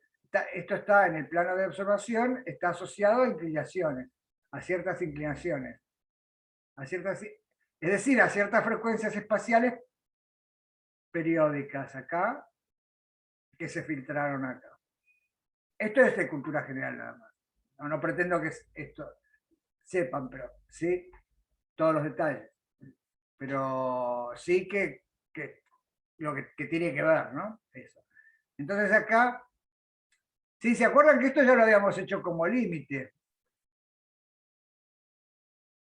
¿O no lo hicimos? No me acuerdo. Sí, lo hicimos con la seno de rendijas, ¿no? Claro, sí. Sí, el de n seno cuadrado de n alfa, sí. Claro, ya lo habíamos hecho como límite. Y en la práctica también lo hicimos, esto. Claro, genial, bueno. Entonces, nada, ya está. Después, la integral, lo que queda es hacer esa integral. Esta integral la hicieron también en la práctica. Sí. Claro, bueno, y da esto que está acá. Claro, da igual a lo que habíamos hecho antes en el límite. Bueno, entonces acá de nuevo, una vez que uno tiene esto, fíjense que en el caso de una abertura rectangular, si yo tengo dos fuentes, ahora, que no están en el eje acá estaría una lente, acá vería otra lente, pero si esta fuente está inclinada, el diagrama de difracción, que antes era un zinc cuadrado, que tenía su máximo en el origen, ahora no va a tener su máximo en el origen, sino que va a estar el máximo en el lugar donde todos los caminos ópticos sean iguales, de todas las fuentecitas de Huygens. Y bueno, o sea, va a estar corrido. Y entonces, si yo quiero ver dos estrellas, con un telescopio con una abertura rectangular, que es medio absurdo, ¿no? Pero es para ilustrar este ejemplo que vimos, fíjense que tendríamos la fuente S1 tendría un zinc, ¿sí? Y la fuente S2 tendría otro zinc. Como la fuente S1 y la fuente S2 son incoherentes, no hay interferencia entre el diagrama de difracción de la fuente S1 y el de la fuente S2. Se suman las intensidades directamente. Entonces, la intensidad de este diagrama naranjita y este diagrama celestito, ¿sí? Fíjense que en este caso, ven, la línea punteada va por lo naranjita acá porque lo azul es chiquito. Acá lo azul empieza a tener un máximo secundario, entonces la línea punteada se aleja de lo naranjita, después tiene su mínimo, se acerca de nuevo a lo naranjita, después acá no son cero, ven, hay esta línea punteada está por acá, que es la suma de este azul celeste y este naranja, y después lo mismo. Claramente yo lo que voy a ver, como las fuentes S1 y S2 son incoherentes, lo que voy a ver es un diagrama de intensidad, que la intensidad varía angularmente con el ángulo θ en el eje horizontal, como la línea punteada. Y entonces voy a decir, mira, acá hay dos estrellas. Estas son dos estrellas. En cambio, si el diagrama de, fíjense, en este extremo de acá de la derecha, si bien el diagrama naranjita y el diagrama celestito no coinciden, fíjense que acá la suma punteada de celeste más naranja, por acá va con lo naranja porque lo celeste es cero, pero acá lo celeste empieza a ser distinto de cero y empieza a crecer. Y la suma de este cruce naranja-celeste que está acá, es una suma que casi me da el doble, casi el doble del máximo, ¿ven? Entonces no se ve esta depresión que está acá y se ve todo como una sola cosa. Entonces, por más que yo haya hecho los cálculos con la óptica geométrica y me fabricaba una lente genial que decía, mira, te resuelve esta estrella binaria, la vas a poder resolver porque yo hice esta lente. Si no tuve en cuenta el tamaño de la lente, ven, pueden pasar estas cosas, de que no se resuelva. Y entonces el sistema estaría limitado. O sea, conclusión, ¿cuál es? Que todos los instrumentos ópticos están siempre limitados por difracción. ¿Por qué? Por su tamaño finito. ¿Sí? Valen consideraciones similares a las que vimos cuando dijimos el criterio de Rayleigh para el poder resolvente de n fuentes que interferían. ¿Sí? Y esto lo dije con una abertura rectangular, pero con una rendija, pero vale para otras aberturas. ¿Sí? Siempre va a pasar lo mismo. Y entonces el criterio de Rayleigh es como un caso límite entre este, que está bien resuelto, se dice, y esto que no está resuelto. Es esto que se llama justamente resuelto. Se dice que está justamente resuelto cuando uno dice, uy, mira, todavía puedo ver que hay acá como una depresión en la intensidad, ven donde estoy señalando con el mouse, y puedo casi decir que hay dos estrellas. ¿Sí? Acá no puedo decir que hay dos estrellas, acá sí. Y acá está jugadísimo, ¿no? Y bueno, ese límite jugadísimo es el que se usa como para tener una cuantificación de cuando uno ya se está metiendo en cosas indeseables, y es el criterio de Rayleigh. Es arbitrario, ¿no? Pero es útil porque es sencillo, es cuando el máximo del naranja cae en el cero del celeste. En ese caso todavía la suma me sigue dando esta depresión de la punteada, y entonces resuelvo las fuentes. Y eso es, o sea, cuando el máximo de un diagrama de difracción cae en el mínimo del otro. En el caso de los zinc es así de fácil y se puede cuantificar, ¿no? En el caso de abertura rectangular, bueno, ¿entendieron esto? Y lo hicieron en la práctica, es la rendija de ancho B. Ahora, si hicieran la rendija, en vez de ser una rendija, si hicieran una abertura circular, claro, el plano, ya no puedo hacer ese argumento de nada, no es muy largo. Tengo que considerar una fuente genérica de Huygens que está en el diferencial S, que tiene coordenadas X chica y chica. ¿sí? Y tengo que mirar en un punto P en el plano focal de la lente que tiene coordenadas X grande y grande. ¿Sí? Y entonces, esta es la única complicación, pero la historia es la misma que antes. Tengo que mirar el aporte de la fuente genérica que está en este diferencial S, mirar este aporte en el punto P. La fuente que está en diferencial S emite una onda del tipo E a la IKR menos omega t. ¿Sí? Y si es una onda plana, todo esto es constante, ¿sí? Dentro del círculo de la abertura circular. Supónganse que esta abertura tiene un radio dado y que yo acá estoy, no estoy dibujando el radio de la abertura para no confundir, ¿no? Pero esta es la parte no obstruida de la abertura. Entonces considero la fuente genérica en X chica y chica. Y entonces, claro, ven, acá estaría, ¿no? Este sería el diferencial S, que claro, ¿cuál es el problema? Que X chica y chica es feo, porque la integral en X chica y chica es como la integral de antes, pero ahora los límites de la integral no los voy a poder escribir fácil en X chica y chica. Me conviene usar coordenadas polares en el plano X chica y chica. Y entonces, en vez de referirme a un punto, a la fuente genérica con coordenadas X chica y chica, me voy a referir a una fuente genérica con coordenadas ρ, u. Serían las coordenadas polares de la fuente genérica. Coordenada radial ρ y coordenada angular u. Entonces, el diferencial S, diferencial S va a ser un ρ de tita diferencial ρ, ¿no?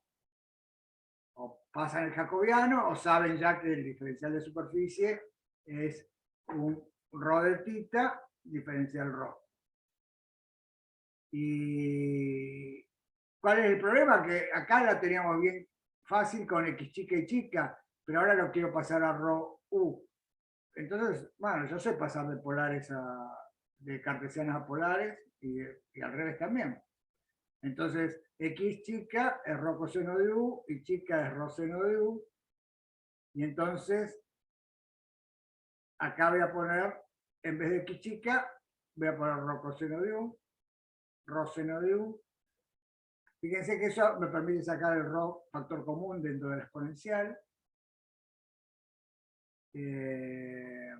Y después el kx y el ki que tenían que ver con las inclinaciones, ¿se acuerdan? Con el seno de tita en el caso unidimensional. Acá tiene que ver con el seno o la tangente de los ángulos.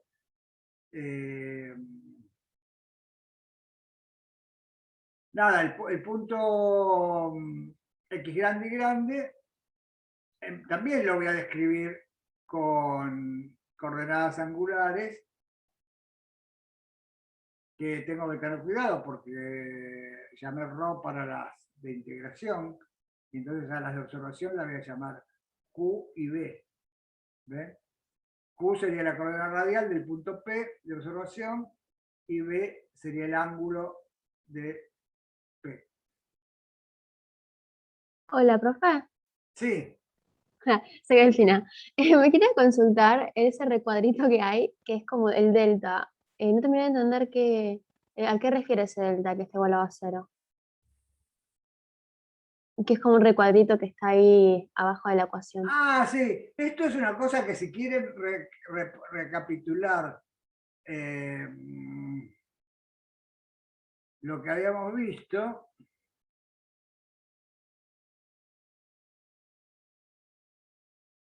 lo que habíamos visto al principio de interferencia, acá no está, ¿no? Pero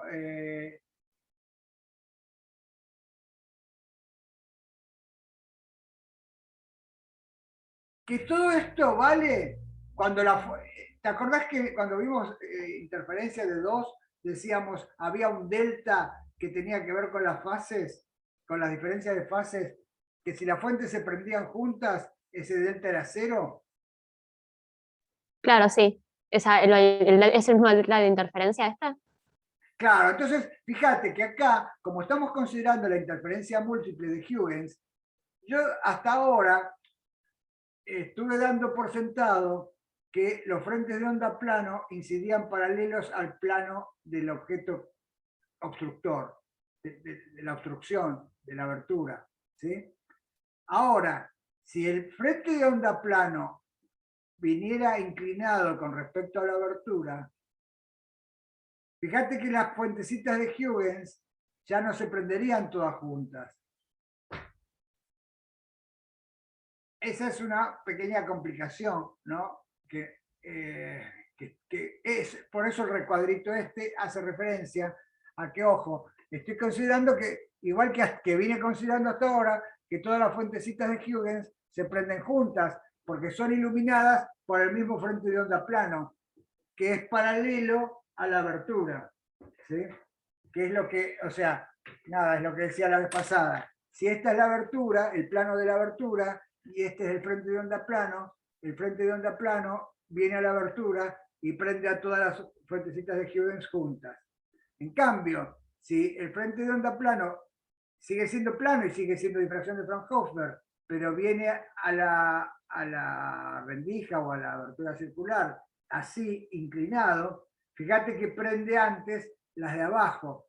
Entonces habría como un desfasaje inicial de la fuente de Huygens que tendría que tenerlo en cuenta acá. Acá no, delta es igual a 0, pero en este ejemplo así de que el frente de onda plano, ¿sí?, que va viajando, llega y se encuentra con la abertura, con esta abertura, ¿sí?, fíjate que prende antes las de abajo. Claro, y en ese caso, el delta, ¿en qué lugar lo tendría que incorporar? O sea, ¿en qué parte de la expresión? Lo tendría que incorporar en el campo incidente, porque el campo incidente, si bien todos tienen la misma amplitud, no todo el campo incidente tiene la misma fase cuando llega a la abertura.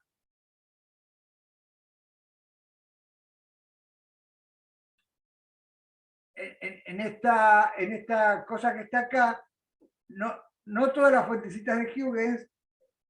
¿Te acordás cuando decíamos que primero era constante esto porque era iluminado por una frente de onda plano? Claro, sí. Bueno, ahora el módulo es constante, pero se tienen que desfasar estas onditas porque son iluminadas primero las de abajo. Claro, perfecto. Muchísimas gracias, profe. O sea, Gracias. ¿sí? ¿Te das cuenta? Es como que tenés que agregar como o una diferencia de camino distinta o una diferencia de fase. Y entonces por eso puse delta es igual a 0. Si no, habría un delta de XY, que depende de cómo, de la inclinación que tenga el frente de ondas plano.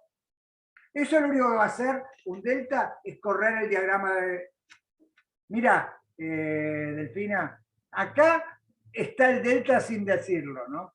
Fíjate, al estar esta fuente que estaba muy lejos, iluminaba como un frente de onda plano a esta rendija, pero no la iluminaba uniformemente, porque estas partes de acá arriba se prendían antes que estas de acá abajo. Por eso el diagrama de difracción se corría para acá abajo, no estaba en el centro. Claro, genial. ¿Sí? En cambio, esta otra fuente que está por abajo de este lado, le pasa al revés. Sí, también está muy lejos y ilumina la abertura con frentes de ondas planos, pero prende a las fuentecitas de Huygens que están en la zona inferior de la abertura, las prende antes que las fuentecitas de Huygens que están en la zona superior. Por eso el diagrama azul está corrido ahora para arriba. Entonces, estos serían casos donde hay un delta de XY.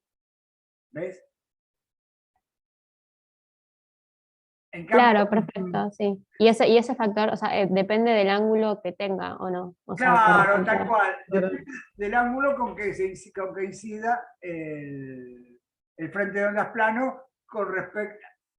Depende de la inclinación que tenga el objeto que es plano con el frente de ondas que lo ilumina. ¿Sí? ok, dale, muchísimas gracias, profe. No, de nada. Bueno. ¿Alguien iba a hacer otra pregunta? Bueno, entonces, nada, esto es un cambio de sistema de referencia, de integración, simplemente porque las integrales están en XY, pero los límites ahora para una abertura circular me conviene, me convendría integrar desde ρ igual a 0 hasta ρ igual al radio de la abertura. Entonces por eso hago este cambio de coordenadas, de XY a ρu. Y lo mismo lo voy a hacer acá, porque el diagrama de difracción acá va a tener la simetría que tenga esta abertura. Si yo giro el plano X chica y chica alrededor del eje Z, no me voy a dar cuenta acá que lo giré. O sea, mirando el diagrama de difracción no me tengo que dar cuenta, ¿no? O sea que también va a tener simetría radial, ¿no? Esta de que lo que único va a depender del radio. Entonces, por eso me conviene cambiar, en vez de X grande y grande, usar coordenadas radiales y angulares. Por otro lado, también incluso, fíjense que acá podría usar otro truco, y es que en vez de poner el punto P así genérico en un X grande y grande, lo podría poner en el eje X. Si total no depende del ángulo B, por lo que dijimos recién, ¿no? O sea, si lo calculo acá o lo calculo sobre el eje X a la misma distancia radial Q, me tiene que dar lo mismo, porque eso equivaldría a girar la abertura y no me tengo que dar cuenta que giro la abertura. Entonces, acá está esquematizado eso mismo. Entonces la integral, que era e a la i kxx más ki de x de y, el de x de y es un ρ de u, ¿sí? Y el kx era las inclinaciones, ¿no? O sea, era 2pi sobre lambda por el seno de θ, o sea, sería x grande sobre z, o si uso la lente es x grande sobre f directamente, y lo mismo el k sub i, y ahora el x y el y los escribo en las coordenadas radiales y angulares del plano x grande y grande. Y entonces todo esto que era kxx, k sub i, me sale un ρ factor común que viene del x, que está en el x y en el y me sale un q factor común que estaba en el x grande y en el y grande. Y entonces acá en la exponencial k sub xx más k sub i, me queda k rho q coseno de u, coseno de b, más seno de u, seno de b. Y eso es el coseno de u menos b. Claro, no depende y entonces, lo que les decía recién, ¿para qué voy a calcular en cualquier b, como está acá? ¿Por qué no calculo en b igual a 0, para sacarme de encima algo?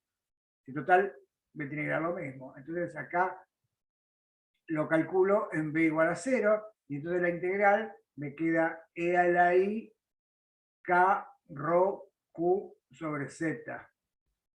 Coseno, antes era de u menos b, pero dije que lo iba a calcular en b igual a 0, me queda coseno de u diferencial. Bueno, y acá es donde viene, esta integral es conocida, resulta que es la función de Bessel de orden 0, de este argumento. Las funciones de Bessel son como primas hermanas de las funciones trigonométricas, ¿sí? Y son funciones que tienen infinitos ceros y que oscilan, tienen máximos y mínimos, ¿sí? Y son positivas y negativas para argumento real.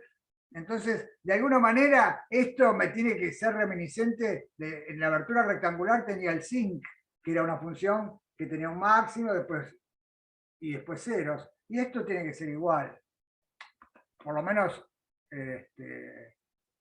cualitativamente, no cuantitativamente. Bueno, acá me dieron las funciones de Bessel, de orden 0.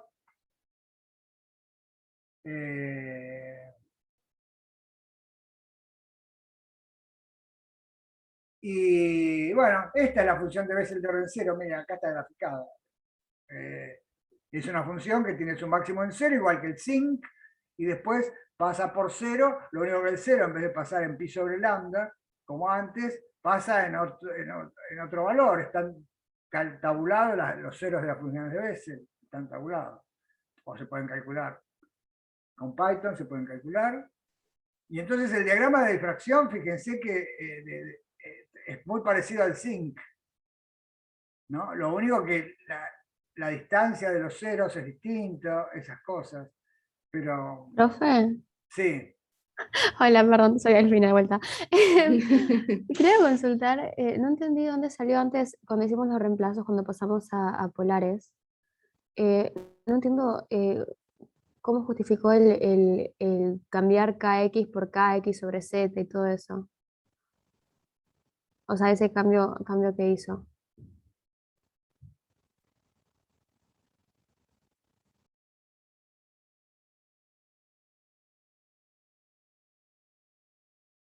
Claro, Andá. ahí. Claro, sí.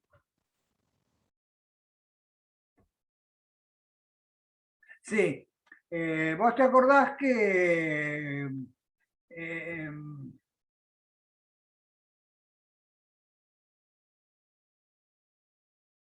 acá aparecía, por ejemplo, acá aparecía KR, ¿no? Y el R lo que, o sea, directamente acá, fíjate, en este unidimensional lo vas a entender más fácil. Acá aparecía K por I senotita. ¿Sí? Sí, sí, sí. ¿Sí? Y K es 2pi sobre lambda, 2pi sobre lambda por I senotita. ¿Y quién es senotita?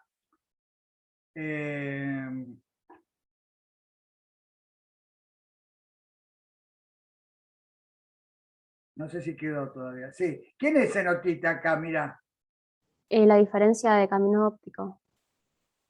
O sea, Claro, de distancia recorrida. claro, pero trigonométricamente, fíjate que el seno tita, que sería este ángulo, en el caso en que tengo la lente, y siempre que no me aleje mucho, sería casi como la tangente, sería el seno tita.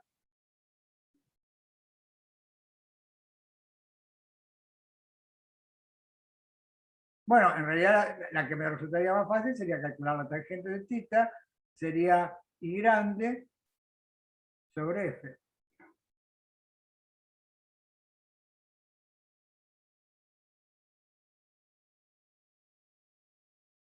Esta es la distancia focal de la lente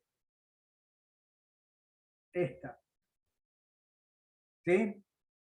Yo, en vez de poner la lente, lo que hice fue ponerlo muy lejos. Entonces, si lo pusiera muy lejos, también sería, entonces sería al punto P, sería el I grande sobre la distancia Z que hay entre los dos sistemas de coordenadas. O sea, el z sería, o sea, la distancia focal. Si pongo la lente, es la distancia focal. Si no pongo la lente y llego al punto P al infinito, ¿sí? Es todo muy parecido a esto, y esto seguiría siendo aproximadamente tita, y sería I grande sobre Z. La distancia entre la abertura y el punto P. Claro, genial. Perfecto, ¿Sí? muchísimas gracias, profe. Sí. O Y sea, después, perdón. sí, pregúntame. O sea, después cuando hicimos el siguiente paso, porque me perdí mucho en las cuentas, cuando hicimos el siguiente paso, o sea, reemplazamos el X y el Y, y ahí cuando reemplazamos el X y el Y fue que apareció multiplicando los otros, tipo las otras coordenadas polares.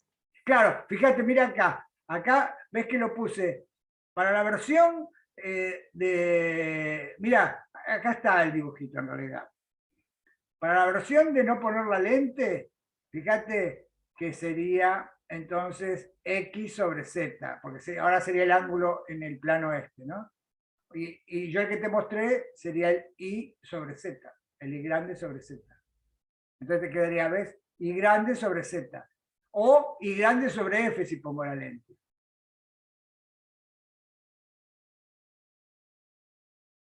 ¿Sí? Perfecto, sí, sí. Muchísimas gracias. No, de nada. Entonces, bueno, ojo, esta es la... Cuando hago esta integral me da la función de orden 0, de Bessel de orden 0. Ojo que esta es la integral en radial, y entonces todavía me falta la integral angular. La integral angular que es en diferencial U, y me da... bueno, y da la función de Bessel de la intensidad como función de la coordenada radial del punto de observación, me da la función de Bessel de orden 1. Sobre la función de Bessel de orden 1 de este argumento, que es completamente análogo al que usábamos en el beta, dividido el beta. Lo único que ahora aparece el diámetro de la lente, nada más, pero es todo completamente análogo. Y cualitativamente da lo mismo, muy parecido al zinc. El diagrama de difracción de Fraunhofer de la abertura circular, en vez de ser el diámetro del primer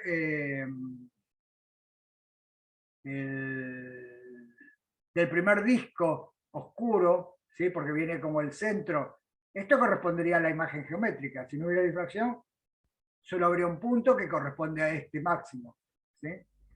Pero si hay difracción, está esto que es la imagen geométrica, y después acá vendría este 0, que es este 0 de acá.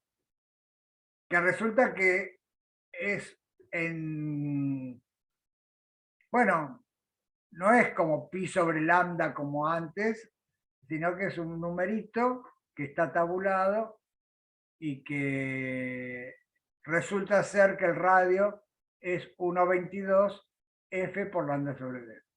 Esto, ¿por qué es relevante? Porque cuando uno aplica el criterio de Rayleigh, en general lo aplica para cosas circulares, entonces hay que tener en cuenta esto, y no a lo mejor esto que se los conté más fácil con la abertura rectangular, que esta distancia tendría que ver con pi sobre lambda directamente, en seno de tita, ¿no?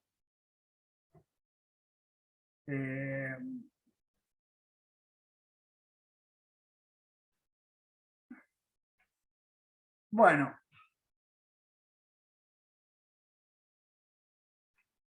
Bueno, esto es lo mismo, el criterio de Rayleigh aplicado ahora a la abertura circular. Es lo mismo que antes, ¿no? Acá están claramente resueltos y acá no están para nada resueltos, y acá es esa situación intermedia donde todavía se ve un mínimo. Y la conclusión, esto es más de lo mismo, que la difracción deteriora la resolución del sistema óptico, ¿no? Bueno, dejamos para la próxima clase hacer la abertura rectangular. Y vamos a dejar acá.